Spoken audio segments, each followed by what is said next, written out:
Hi, I'm Robert Osborne. Welcome. Thanks so much for joining us for another movie choice by one of this month's guest programmers. All the TCM employees stopping by my living room to talk about one of the thousands of films in our TCM library that's a particular favorite of theirs. Also to tell you what they do at TCM.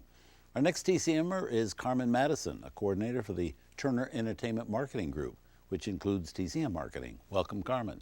Now, what does that mean exactly? That doesn't mean you go to the market a lot, but what do you do?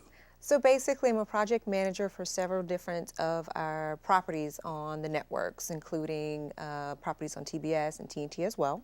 So we basically create a campaign to let consumers know what to watch, when to watch, and why to watch. Okay. And where did you get your experience to do that?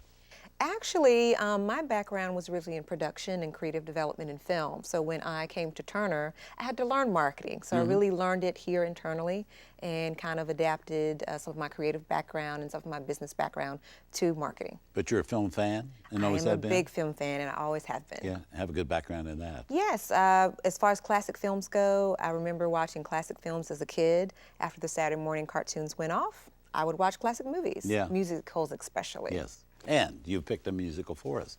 Carmen's chosen a landmark musical, and as a matter of fact, with a really stunning cast. Movie from 1943 starring Ethel Waters, Eddie Rochester Anderson, and Lena Horne. Movie directed by Vincent Minnelli, with a cast that includes so many great people like Louis Armstrong and Duke Ellington. It's Cabin in the Sky. Why this film, though, of all those films you know? Well, this was a film I was actually introduced to as a film student. And it was one of those films that I wondered, why have I never seen this before? I loved musicals, I loved Lena Horne, and I really felt like it was such an intriguing and entertaining film at that time that it just stuck with me. I've always been a fan of it. I have the movie poster in my bathroom, so it's just such a fun and spirited story. And musicals you particularly like, you see? Love musicals, and one of the great things about this one, you mentioned Duke Ellington. So there's a great segment that features him and his band.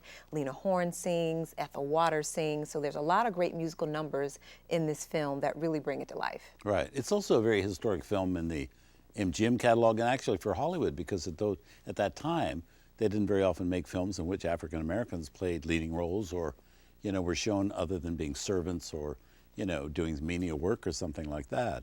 Exactly. And it was a very successful movie, which is always strange to me that it didn't instigate and start other studios making more films like it.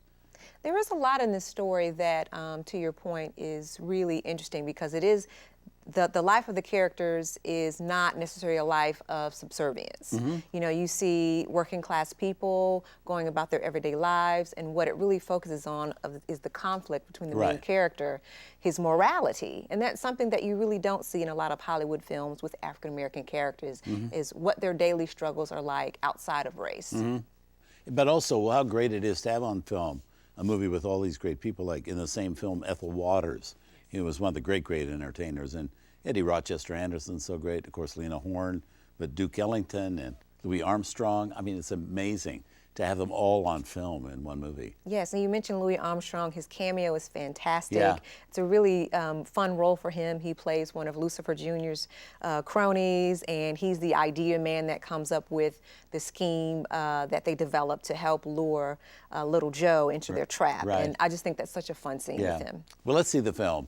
Here's a musical produced by Arthur Freed for MGM, and the first film directed by Vincent Minnelli.